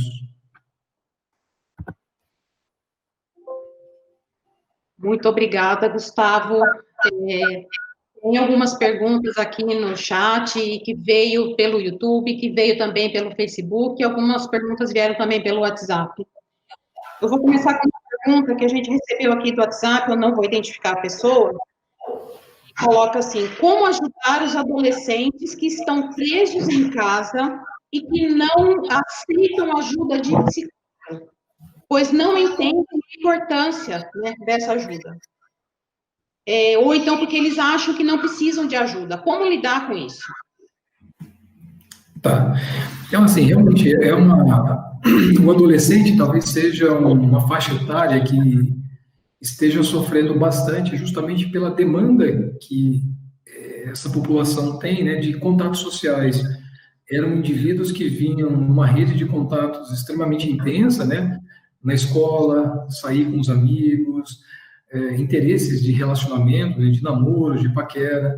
Então, eles vão sentir talvez até mais, né, por estarem em isolamento e entenderem menos, né, por experiência mesmo de vida, muitas vezes por não entender ao certo o que está acontecendo. Alguns não têm, talvez não tenham interesse em se inteirar, né, dessa situação atual.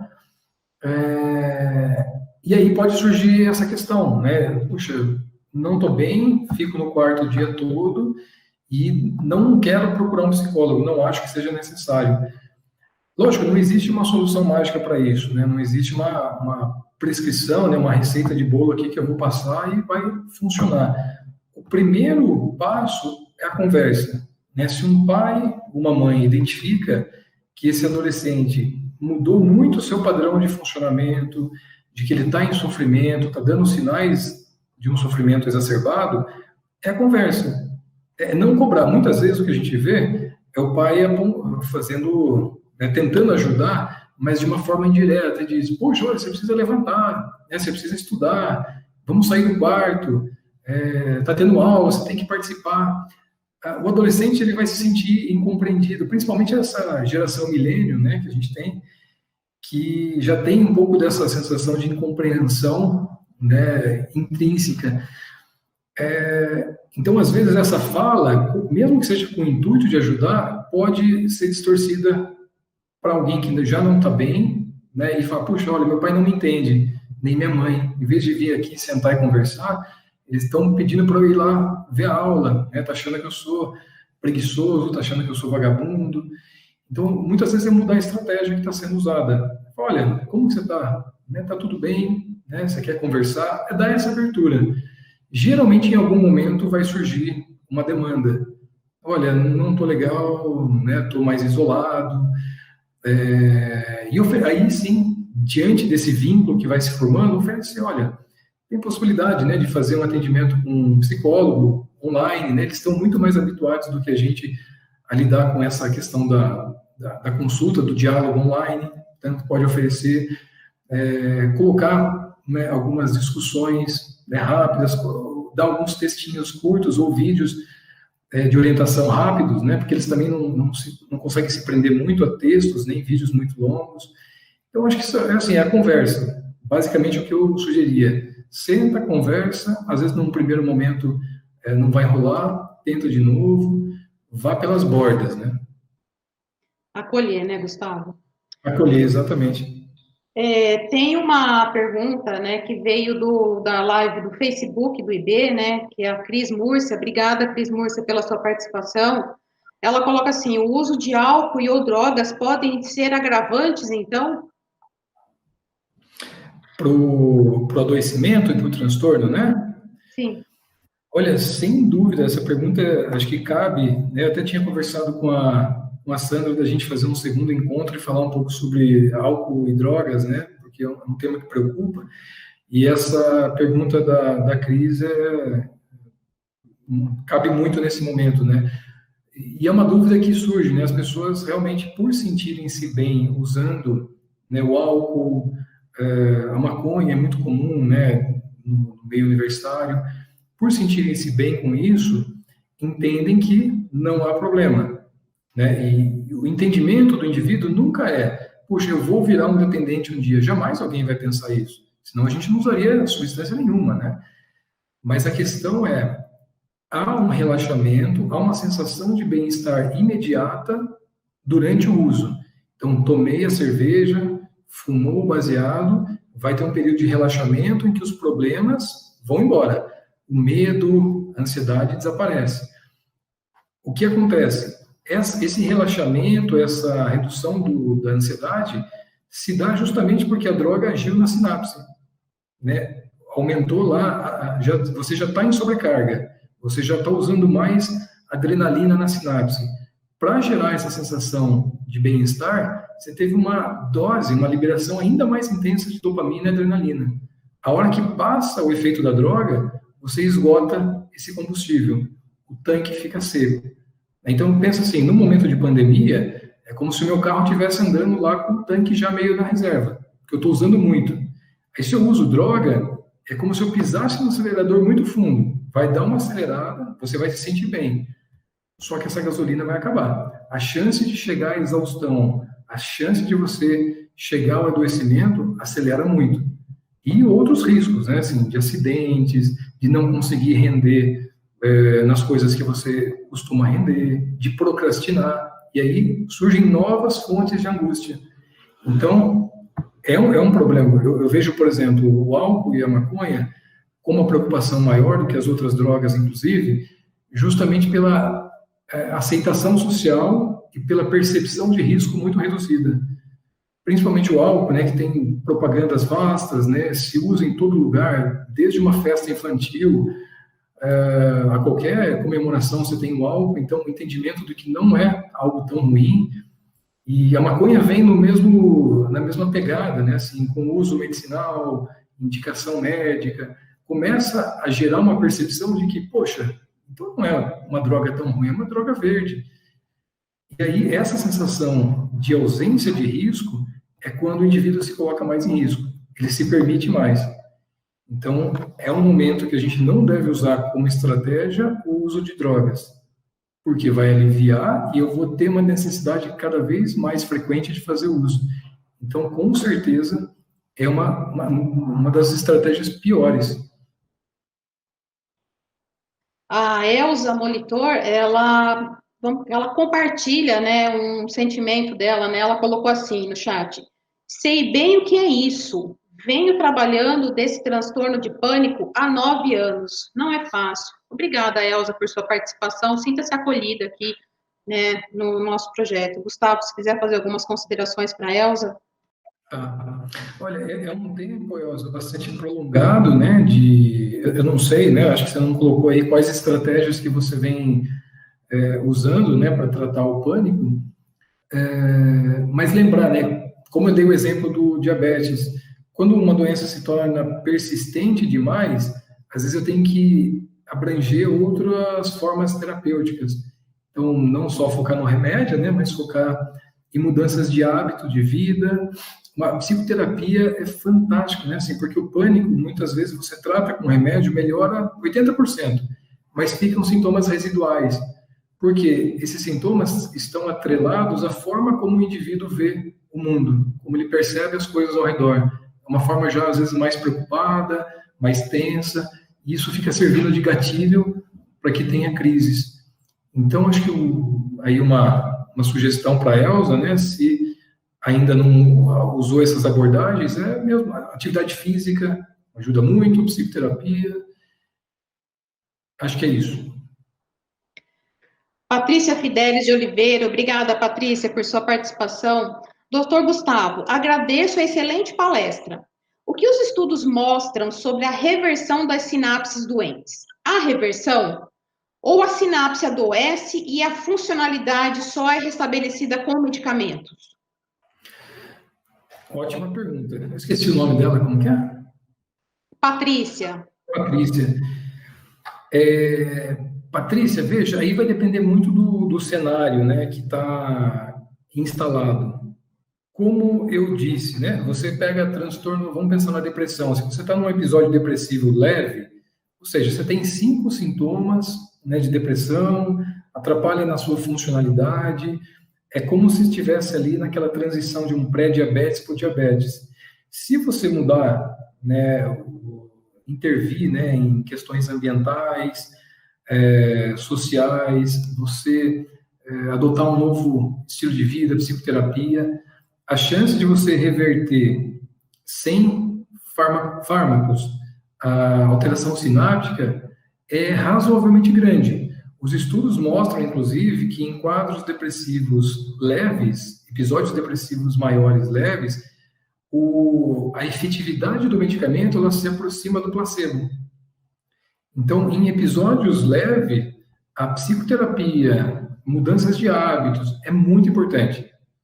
Nos episódios moderados e graves, aí o efeito do remédio ele já supera bastante o efeito do placebo. E por quê? Provavelmente porque já existam mais alterações, né? A sinapse está muito mais adoecida. E mesmo que o indivíduo tente fazer medidas ambientais e comportamentais, ele não consegue reverter sozinho, né? Há um esgotamento do neurônio, ele não consegue mais produzir a quantidade adequada, né? Reverter, fazer a down regulation dos receptores, e aí o fármaco se mostra importante. Um outro motivo para que isso aconteça, provavelmente porque a própria depressão faz com que o paciente não queira assumir mudanças em hábitos, de que ele tenha uma visão negativa, autodepreciativa. Então, a chance de um paciente com depressão moderada grave, muito mais difícil ainda. Aderir à terapia, buscar um exercício, porque ele não tem energia, ele não tem concentração, o pensamento está lento. Veja, começa a acumular sintomas neurológicos, né, neurovegetativos, alteração de concentração, raciocínio, memória. Então, até pelo próprio sintoma, ele não consegue ter medidas comportamentais e de mudança de rotina tão efetiva. Então, é possível a reversão da sobrecarga sináptica, geralmente nos quadros mais leves. Nos quadros moderados e graves, esses métodos são importantes, que complementem, que sejam integrativos, mas geralmente o remédio aí se faz muito importante, né? E uma coisa importante que eu queria falar aqui, eu não falei, né, preferi não abordar sobre tratamento, tratar depressão e tratar ansiedade não é enganar o cérebro. A gente não está usando de uma trapaça para isso. O que acontece? A minha sinapse, ela está com uma falha, ela está deficiente. Eu preciso ajudar que essa sinapse se recomponha. O que o remédio faz é isso, né? Ele vai ajudar a serotonina, a dopamina, a noradrenalina se manter mais tempo na sinapse e que esses neuroreceptores se adequem, ocorra a down regulation. Então, veja, o antidepressivo ele não é uma droga da felicidade, como às vezes se coloca, né? A droga da felicidade e tal. Não, se você tomar um antidepressivo, você não vai se sentir feliz. Às vezes no início até é meio chato, né? Desconfortável, porque gera efeitos colaterais. Ele não traz felicidade, ele vai regularizar a sinapse, seja para trazer de volta essa sinapse normal, né? E que depois de um tempo aí de tratamento, exigido esse tempo, essa sinapse geralmente ela consegue manter o seu funcionamento normal, mesmo sem o remédio. Então a gente introduz, mantém um tempo aí de segurança que os estudos colocam, né? Depende de quantos episódios você já teve, e depois se tenta fazer uma retirada. Grande parte dos quadros é possível tirar e o indivíduo funciona muito bem, tá? Ok.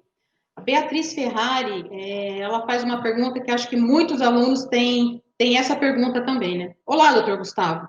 Quais os recursos a nossa rede pública de saúde e a universidade oferecem para auxiliar as pessoas que tenham esses transtornos, mas não possuem renda suficiente para custear esse tratamento? Tá. Olha, a rede pública, eu vou falar mais aqui de Botucatu, né? Cada cidade, existe no SUS, né, uma rede, né, já de acolhimento pré-determinada aí para acolhimento, seja de doenças físicas ou mentais. Lógico, varia muito de cada município. Botucatu é um município privilegiado, né? A gente tem uma rede de atenção à saúde mental até bastante privilegiada em relação a municípios aqui ao redor, né, ou cidades do mesmo tamanho. Então, vamos falar aqui de Botucatu, por exemplo. Se um paciente apresenta, né, um quadro de adoecimento mental, o caminho que ele mais fácil dele buscar o tratamento é numa unidade básica de saúde, né, num posto de saúde, ou numa unidade do programa de saúde da família, que for mais perto da sua casa. Num primeiro momento, ele vai ser acolhido por alguém da enfermagem, por exemplo, que aí pode passar o caso para o médico, ou pelo médico, né, diretamente. Esse médico geralmente é um clínico. Esse clínico, ele está apto a tratar dos casos de depressão e ansiedade. Geralmente, os casos mais leves, né, ele consegue dar conta sem problema. Quando o caso tem uma complexidade um pouquinho maior, aí você tem uma rede que dá um respaldo a esse clínico. Em Botucatu, por exemplo, existem psiquiatras que passam nos postos de saúde e fazem um matriciamento. Eles discutem os casos com os clínicos. Se mesmo assim o clínico não der conta, né, de fazer esse tratamento, que exige um pouco mais de outras abordagens, existe a possibilidade de encaminhamento para o CAPS 1, por exemplo, ou para o CAPS AD, né, álcool e drogas, ou na questão de álcool e drogas, ou para o CAPS 2/3, ou para o CAPS infantil. No caso, o Botucatu está ingressando aí para conseguir o CAPS infantil, né? Então, existe essa rede municipal de acolhimento. Quando o caso é mais grave, aí ele é encaminhado para um serviço terciário. No caso de Botucatu, a gente tem, né, um serviço terciário de saúde mental, que é o HC, né, onde eu trabalho, inclusive. Então, lá a gente tem ambulatórios, que trata idosos, transtornos mentais mais complexos, depressões mais refratárias. A gente tem uma enfermaria de psiquiatria lá dentro. A gente tem uma enfermaria para tratar dependência química, que é o SARAD. A gente tem o Hospital Cantídio. Então, assim, que apesar de não pertencer ao complexo HC, a gente consegue fazer esse manejo de pacientes. Então, essa é a rede oferecida. Só um detalhe, o CAPS 1, teoricamente, ele é um serviço que tem portas abertas, né? Você pode acessá-lo diretamente, mesmo sem um profissional indicar, que fica ali em cima do SAMU. Porém, devido à grande demanda por atendimento, às vezes é difícil você ter um acolhimento tão rápido e direto assim. É mais fácil sendo encaminhado pela unidade básica de saúde. E o Júnior lembrou bem, obrigada, viu, Júnior? O Júnior colocou no link aí no chat o teleacolhimento, né, que aqui no campus existe também essa possibilidade de você ligar e você ter alguém para te acolher e também passar orientações. E a nossa proposta do Coletivamente também, né, é uma forma que a gente tem de estar acolhendo essas necessidades dos alunos, estar podendo dar essa ajuda, né, que é o que nós estamos fazendo nesse momento, né. Eu tenho uma pergunta que o Leonardo Pedro, né, ele coloca: boa tarde, doutor Gustavo. Se a pessoa já se encontra passando por um processo depressivo e ainda está passando por todos esses medos da quarentena, como buscar um equilíbrio? Veja, Leonardo, se a pessoa já está num quadro depressivo ou já tem um transtorno ansioso, vamos dizer, eu espero que ela esteja já em tratamento, né? Isso já vai ser um suporte para lidar com esse momento. Mas, com certeza, né, vai ser um pouco mais difícil, né, a passagem aí por esse momento, porque você está mais sensível, né, você está mais fragilizado. Né? De novo, né, vamos pensar lá naquele quadro do paciente com diabetes. Se eu já tenho diabetes, e aí eu vou numa festa e só tem carboidrato, a chance de meu organismo dar conta de metabolizar esse açúcar é menor do que alguém que não tenha o diabetes ou esteja desenvolvendo. Então, alguém que já esteja deprimido e fazendo tratamento para ansiedade e tal, vai sentir provavelmente um pouco mais. Também não dá para garantir, né? As pessoas usam de recursos aí que muitas vezes nos surpreendem e às vezes com o próprio tratamento que já está correndo, né, com o antidepressivo, com o suporte de psicoterapia, esse indivíduo pode se mostrar até mais adaptado, justamente porque ele já está recebendo o suporte. Então, assim, você está um quadro, né, você está em tratamento com um quadro depressivo que já está remitindo, você tem suporte de psicoterapia, do psiquiatra ou do clínico, às vezes você está até mais preparado para absorver esse conteúdo, justamente por essa rede de apoio, do que alguém que não tem qualquer respaldo, né, que está enfrentando aquilo ali sem um para-brisas, né? Mas é muito individual, né, assim, como cada um vai reagir. O que eu orientaria para quem está já num processo de adoecimento, em tratamento ou não, é ficar ainda mais atento com essas medidas que eu passei. Principalmente o cuidado com a higiene do sono, alimentação, construir rotinas minimamente saudáveis durante o dia, né, com os horários de organização. Eu acho que aí o indivíduo ele vai ter que ficar mais atento ainda a essas medidas ambientais e comportamentais para se proteger, tá? Se desligar mesmo das notícias, né, ficar um pouquinho mais distante e olhar para si, né? Ter autocompaixão, que a gente diz, né? Olhar para o seu sofrimento e falar, poxa, eu posso não fazer, eu posso ter o meu tempo agora. Eu até esqueci de comentar. Obrigada, Leonardo Pedro, pela sua participação. Tem uma pergunta do Rian Nunes. Obrigada, Rian, por você estar aqui com a gente. Boa tarde, doutor Gustavo. Pessoas que estão sofrendo com alimentação, excesso de alimentos gordurosos, chocolates, batata frita, fast foods. Qual seria a melhor adequação para esse paciente na pandemia? Olha aí, até poderíamos chamar um nutricionista aqui, né? Mas primeiro passo, eu diria, fique longe desses alimentos, né? Porque eles são muito gostosos mesmo, né? Assim, quem vai falar que batata frita é ruim, né? Um lanche é ruim? Não é, né? Assim, a indústria, ao longo também dos últimos anos, vem evoluindo e se adaptando a atender o paladar, né? A palatabilidade desses alimentos é muito alta, justamente porque eles são ricos em carboidrato, açúcar, gordura e sal, né? Então, quando você come um bis, você quer outro bis, né? Por isso que o nome é esse. Quando você come uma batata, você quer comer todas. Um lanche do Mac não é suficiente. Então, o primeiro passo seria a distância, né? Às vezes, né, eu trabalho com os pacientes nessa questão da compulsão alimentar, como eu trabalho na dependência química. Se o indivíduo tem dependência do álcool, ou seja, ele não tem controle, e a compulsão tem essa característica, né, a perda do controle, ele não tem controle sobre o consumo do álcool, o interessante é que ele não frequente lugares que as pessoas estejam bebendo, principalmente no início do tratamento, e não tenha bebida alcoólica em casa. Porque justamente, né, a questão é a perda do controle. Então, se eu estou compulsivo, né, que é o termo que o Rian usou, existe um prejuízo aí da minha autodeterminação. A hora que bater a fome, você vai ter vontade de comer.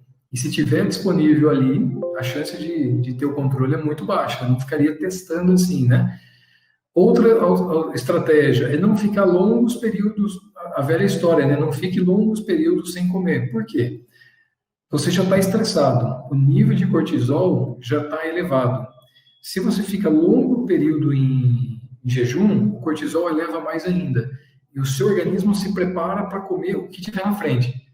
Então, em estresse, precisando de dopamina, com cortisol alto pelo jejum, com fome, se você tiver um bolo, né, bolacha, batata frita na sua frente, a chance de controle ali vai ser muito baixa. Então, faça refeições regulares, né, não fique com essa sensação de fome muito intensa, também não se reprima em termos alimentares, né, não existe alimento ruim, é assim, existem alimentos adequados e horas adequadas, né?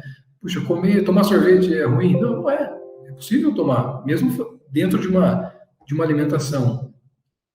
Mas, assim, não é para tomar na segunda-feira, depois do almoço, da janta, terça-feira, eu como pizza e como um sorvete com Coca-Cola. Assim, para o fim de semana, é normal, né? Fui lá e tomei um sorvete no fim de semana. Porque, às vezes, a restrição excessiva leva à perda do controle. Então, assim, eu quero me distanciar um pouco desses alimentos mais calóricos. Tá, pense assim, olha, eu preciso mudar o meu hábito de vida. Eu não vou aderir a um hábito que eu não consigo levar por mais do que 1 mês, 6 meses. Tá? Você fala, olha, eu estou tão restrito que em 1 mês eu vou voltar, então nem vale a pena. Porque às vezes a gente restringe demais e é impossível manter aquela restrição. Aí eu vou numa festinha e como um brigadeiro. Aí vem a sensação do tudo ou nada. Poxa, eu estava indo tão bem, agora que eu perdi, pisei na jaca, eu vou comer tudo que tiver na frente. Então, não seja tão restritivo, não se cobre demais, é possível sim, às vezes comer um doce, abusar um pouquinho no fim de semana, por exemplo, e não está tudo perdido, né? Assim, aquilo não vai virar gordura, não vai te engordar, né? Depois retoma, né? Segue o que você fez aí em 2 semanas, você não perde com 3, 4 brigadeiros, né? Inclusive, Rian, complementando a sua pergunta, aqui no projeto Coletivamente, nós vamos ter também uma conversa como essa com nutricionistas, que vai também dar aí algumas dicas, algumas orientações para a gente poder enfrentar melhor esse período, ok? Tem uma pergunta do Lucas Luan Queiroz. Obrigada, Lucas, pela sua participação. Gostaria de saber se sintomas como indigestão, arrotos constantes e sensação de garganta arranhada também são comuns e recorrentes em pessoas com transtornos de ansiedade. E se esses sintomas permanecem, mesmo quando os indivíduos não estão em períodos de intensa ansiedade. E também se a recorrência de tais sintomas podem ocasionar doenças crônicas e distúrbios crônicos. É Lucas, né? Lucas. Ó, Lucas, é interessante os sintomas que você apontou e a pergunta. Veja, realmente, algumas pessoas, principalmente quando negam os sintomas psíquicos, ou o corpo não, a mente não trabalha muito bem em aceitar esses sintomas psíquicos, esses sintomas refletem no corpo, né? É o que a gente chama de somatização. Então, os principais sintomas de somatização, eles envolvem o sistema gastrointestinal, então, queimação no estômago, dor abdominal, sistema respiratório, pele. Então, pode sim, o estresse, a depressão pode ter componentes somáticos. É que você me trouxe alguns sintomas que eu não te conheço, né? Eu não conheço os sintomas, mas eu ficaria em dúvida se você não está falando aí de uma doença do refluxo gastroesofágico. Você falou em eructação, né, arroto, garganta que fica irritada, acho que teve mais um. Isso pode ser sintoma de doença do refluxo. A doença do refluxo está muito relacionada também a hábitos de vida, assim, por exemplo, comer muito rápido, se deitar depois que come, junto com a refeição, tomar muito café, gordura, bebida gasosa, ou seja, são situações que enchem o estômago, substâncias que relaxam o cardia, que é a válvula entre o estômago e o esôfago, e quando você deita, aí o contexto está ótimo com o refluxo, né? Então, por exemplo, café, gordura e açúcar relaxa essa válvula. Se eu comi, né, por exemplo, tomei refrigerante que tem açúcar e tem gás, aumento a pressão, volta, eu vou começar a ter arroto, que é a eructação, né? Volta esse gás, porque está aberto ali o cardia. Se eu estou deitado, né, começa a subir, né, esse suco gástrico, né, bastante ácido, ele começa a subir e trazer a queimação, né, no esôfago, e pode subir até aqui a queimação próximo à garganta. Pode dar rouquidão, pigarro, queimação. Então, pode ser que esses sintomas sejam de refluxo. O estresse, aí é interessante, porque o estresse pode piorar o refluxo. Tá? Então, pode ser que a gente fique numa zona cinzenta aí de não saber se é só um refluxo, se é um refluxo piorado por um estresse, se é um refluxo causado. Mas, assim, lógico, eu não vou fazer um diagnóstico sem te ver, né, mas teria possibilidade. Na dúvida, a gente sempre tem que descartar a causa clínica ou orgânica. Pode ser refluxo? Vamos passar com gastro, ver se o gastro descartou refluxo, aí a gente aborda do ponto de vista psicossomático. Uma pergunta da Ana Carolina do Prado, né, que até quero agradecer a participação dela e a ajuda dela aqui nas perguntas aqui do chat. Como posso ajudar quando perceber amigos ou familiares, né, e conhecidos que estão passando por situações de ansiedade, depressão e ataque do pânico? Acho que só a escuta, né, desse familiar, desse amigo, já é de grande importância. Né? Evite fazer apontamentos, né, fazer orientações para que saia da cama, trabalhe, porque às vezes a pessoa pode entender mais. É mais escutar mesmo. Olha, eu estou aqui para te ouvir. Né? Se você estiver preparada para isso, fale, eu estou aqui para te ouvir e ajudar você a buscar uma ajuda. Não se cobre para resolver aquele problema. Né? Existem profissionais que são treinados, habilitados para isso, porque às vezes pode ser uma coisa simples, que resolva mesmo até com desabafo, mas às vezes não é um desabafo que ele precisa, é uma psicoterapia, né? Ou é de uma medicação. E às vezes assumir nesse momento uma cobrança dessa, né? Assim, a pessoa depositar sobre você, pode ser difícil.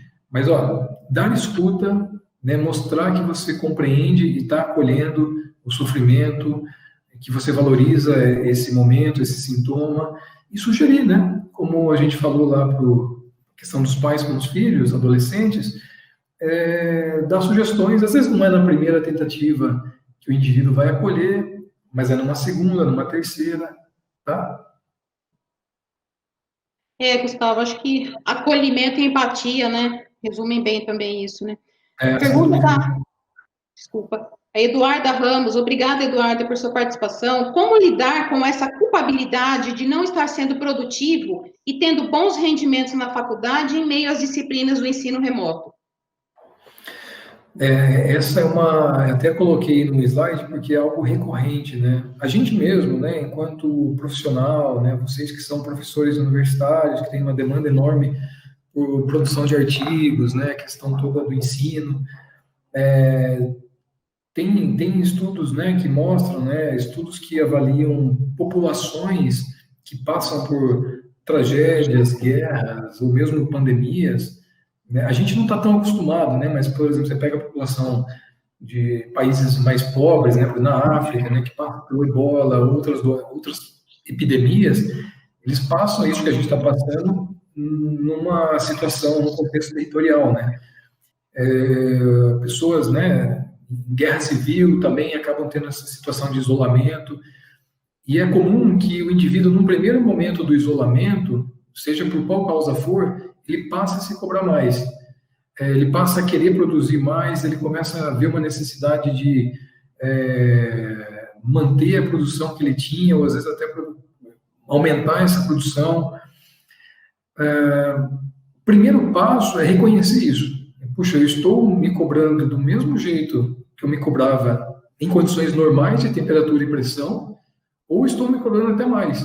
Então, assim, esse não é um momento normal de condições normais, né, de temperatura e pressão. Então, o rendimento ele vai ser menor consequentemente. Então, reconhecer que eu estou me cobrando.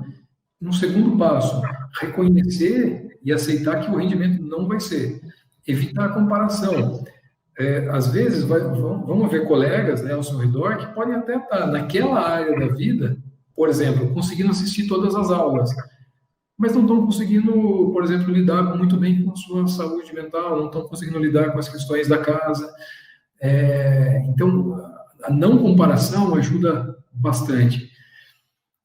Quando, né, essas estratégias começam a não dar conta, às vezes é recorrer mesmo a uma psicoterapia, para entender, porque às vezes é do perfil do indivíduo.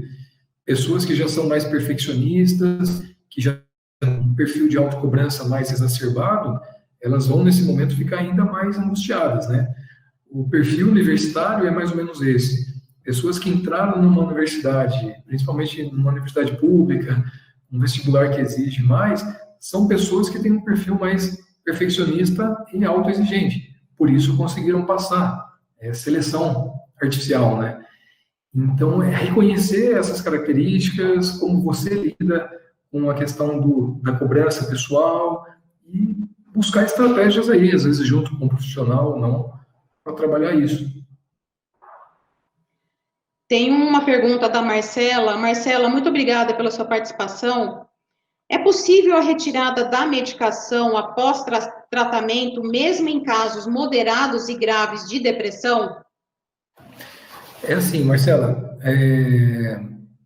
vamos pensar aí num paciente que teve um único episódio, né? Teve uma depressão só, e foi só uma depressão.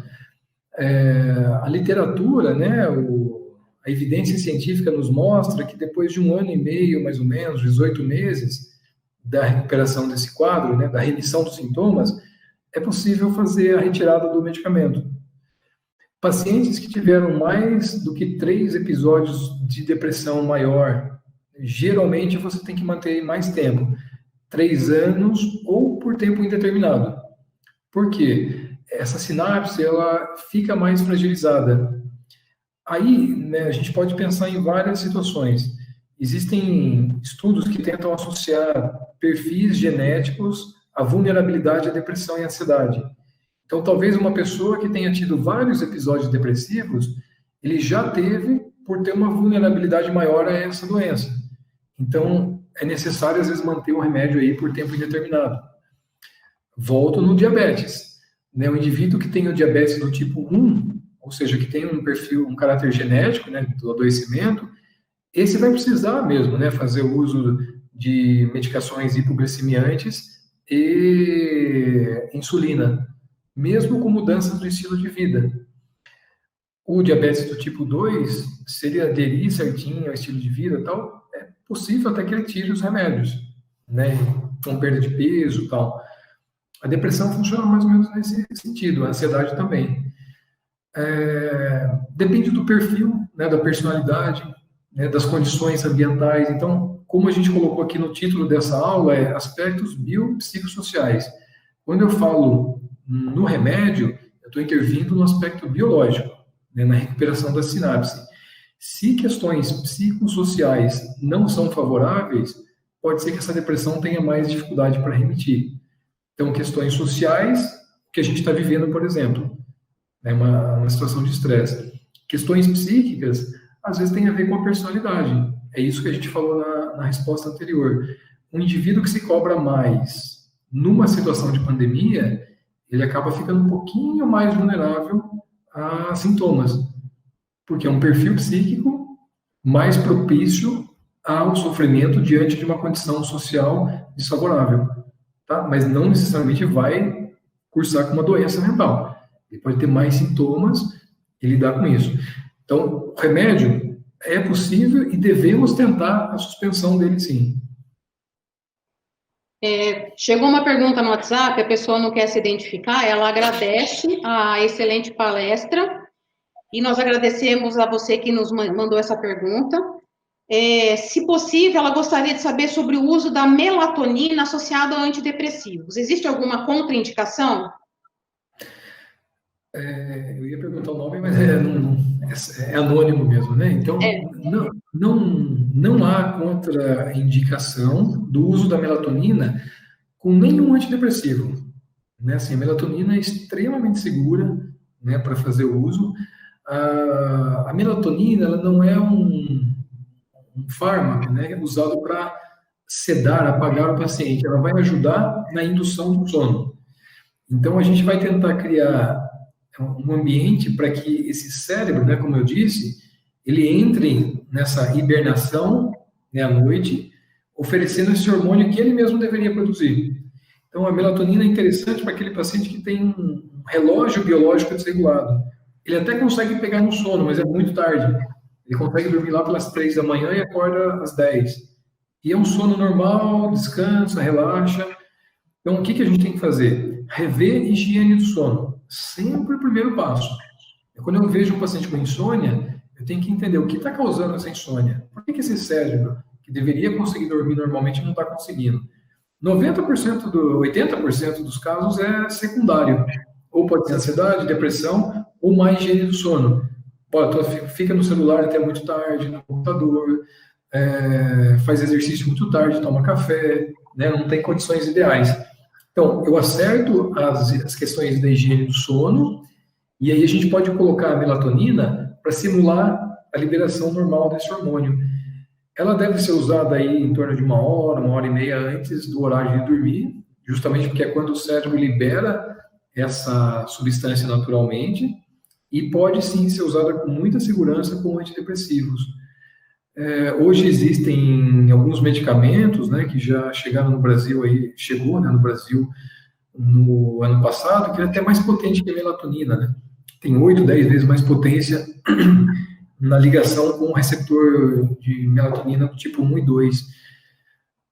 E são medicações interessantes, né? Não causa dependência, não tem efeito rebote na hora que vai retirar, não engorda. Bem legal, viu? Legal, Gustavo. E agradeço ao Júnior. O Júnior lembrou bem, já tem uma palestra aqui no canal da GDC. Júnior, por favor, deixa o link na descrição do vídeo de hoje, que foi sobre a melatonina, que teve aqui de um professor aqui do Instituto, ele fez uma apresentação, então fica disponível, quem tiver mais interesse, pode acessar. Patrícia, aguarda só um pouquinho que eu já vou deixar sua pergunta para a gente encerrar. Lembrando que a gente já encerrou, né, as perguntas, né, no chat. Quem precisar ainda fazer inscrição para poder adquirir aí o certificado, né? Por favor, o link a Carol já colocou aí no chat, faça a inscrição para depois a gente enviar o certificado para vocês, tá? Rafaela Cirilo, ela pede recomendações sobre leitura desse assunto, né? Principalmente sobre as sinapses nas doenças. Se você depois, Gustavo, puder passar para a gente algumas referências de livros ou artigos, a gente pode deixar na descrição, viu, Rafaela? Depois a gente pode colocar aqui na descrição, o Júnior ajuda a gente, tá bom? Isso. E aí, a pergunta da Patrícia, né, que é o que também nos angustiam, né, eu queria que os alunos soubessem que vocês não estão sozinhos nessa, né, nós também, os professores, também compartilhamos desse sentimento com vocês.